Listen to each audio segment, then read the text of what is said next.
Saudaraku, kebakaran hebat melanda kawasan permukiman padat penduduk di Kampung Bukit, Kecamatan Kebayakan, Kabupaten Aceh Tengah pada Jumat 23 Januari 2026 sore.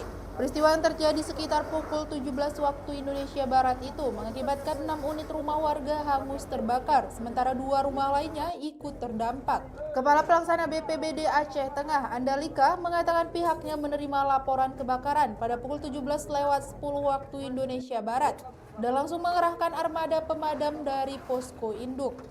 Sebanyak 4 unit mobil pemadam kebakaran dikerahkan untuk menjinakkan api agar tidak merebet ke rumah warga lainnya.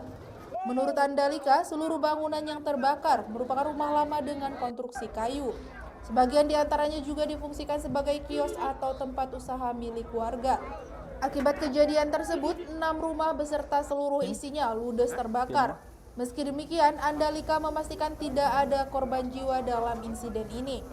Ia juga mengungkapkan saat api masih belum membesar, warga sempat bergotong royong menyelamatkan 1 unit mobil milik salah seorang korban, sehingga berhasil diamankan dari kobaran api.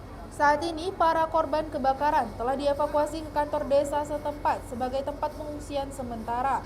Sebagian lainnya memilih mengungsi ke rumah kerabat. Terkait penyebab kebakaran, Andalika menyebutkan pihaknya masih melakukan pendalaman. Namun, berdasarkan keterangan awal warga, api diduga berasal dari konsleting listrik. Hingga kini, total kerugian akibat kebakaran tersebut masih dalam pendataan. BPBD bersama pemerintah daerah berencana melakukan pembersihan puing-puing serta menyalurkan bantuan masa panik bagi para korban terdampak.